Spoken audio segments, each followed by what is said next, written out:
Rome is a fantastic city to wander around without a plan. Except when it really isn't. You can improvise lunch, you can get deliberately lost around the Pantheon. You can change your plans because you found a piazza you don't want to leave. But improvise the wrong things, especially your Colosseum or Vatican plans, and you can waste a surprisingly large chunk of your trip. So these are the Rome travel tips I'd want you to understand before a first trip, including one planning mistake that starts before you've even chosen your hotel. First, don't obsess over finding the one perfect month. Rome has trade-offs. Summer gives you long days, but also heat and heavy visitor numbers. Winter can be quieter, but the days are shorter, and the weather can be less predictable. For many first-time visitors, spring and autumn are appealing compromises.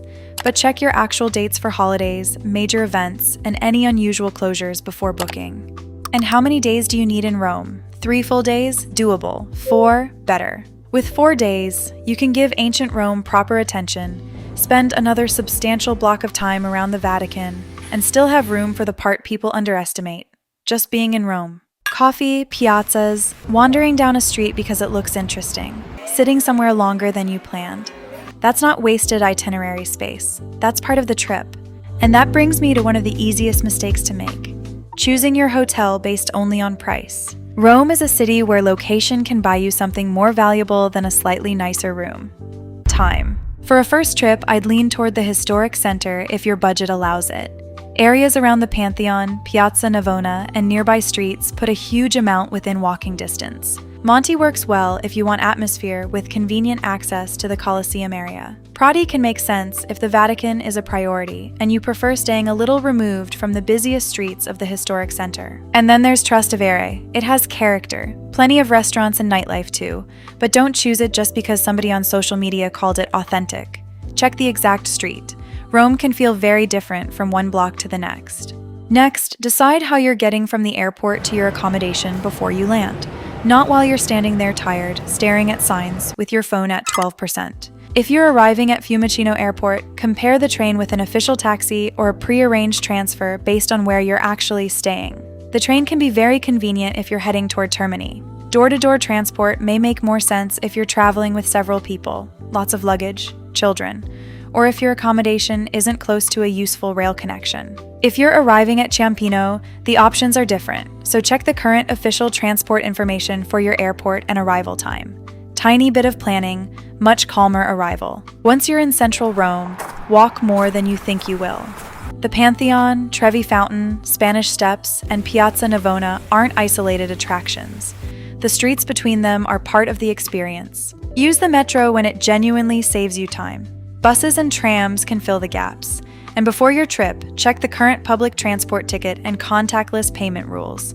Personally, I wouldn't build a first Rome itinerary around taxis.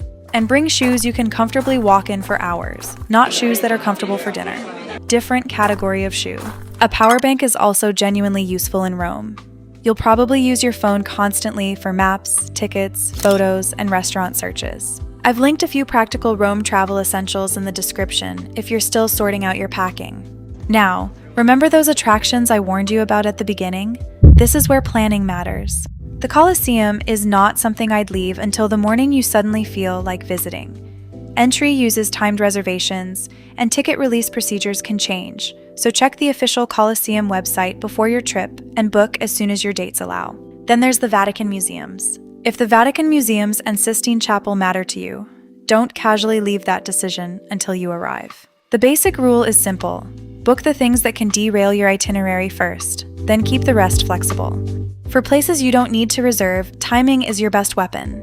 Trevi Fountain in the middle of the busiest part of the day can feel less like a romantic Roman landmark and more like everyone on Earth agreed to meet beside the same fountain. Go early and the mood changes. The same principle works across the historic center. Use your early hours for places where atmosphere matters. Save museums, meals, shopping, or less timing-sensitive stops for busier periods. You won't get Rome to yourself. You can, however, stop competing with quite so much of humanity. Food is another area where people can overcomplicate things. Learn a few Roman dishes before you arrive. One simple habit can help. Walk a little away from the biggest attraction before choosing somewhere to eat. That doesn't mean every restaurant near a landmark is bad.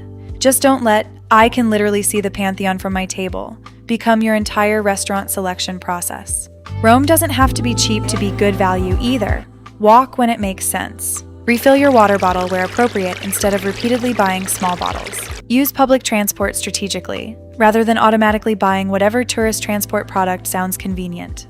On safety, you don't need to spend your entire trip suspicious of everybody. Rome is a major tourist city, so normal big city awareness goes a long way. On crowded public transport and around major attractions, keep your valuables controlled rather than loosely accessible. Be cautious with unsolicited approaches involving bracelets, signatures, gifts, or sudden pressure for money. For churches and religious sites, remember you're entering active places of worship, not just attractions. Dress requirements can apply, especially at major sites, so check the current rules before your visit.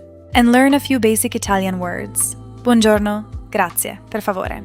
That's enough to show some effort. You don't need to perform an Italian accent. Probably better if you don't. And finally, the biggest first-time Rome mistake. Trying to complete Rome. Colosseum at 9, Vatican at 11, Pantheon at 1, Trevi Fountain at 2, Spanish Steps at 2:15. That itinerary looks wonderfully efficient on a screen. In real life, you're basically speedrunning Western civilization. Give yourself one major anchor for part of the day. Then group nearby places around it. Leave some space. Rome works better when your itinerary has edges, not when every minute has an appointment. If you remember one thing from this video, make it this. Plan the difficult parts. Leave the enjoyable parts room to breathe. Reserve the high-demand attractions. Choose your neighborhood carefully. Know how you're getting from the airport to your hotel, and then stop scheduling every espresso. I've put the useful Rome booking links, hotel search, travel essentials, and full Rome travel guide in the description. And tell me in the comments, what's the one part of planning Rome that's still confusing you? And if you're building the actual trip now, watch the Rome itinerary video next. That's where all of this turns into a practical day-by-day plan. If you want more calm, useful travel planning like this, subscribe and keep going with that one.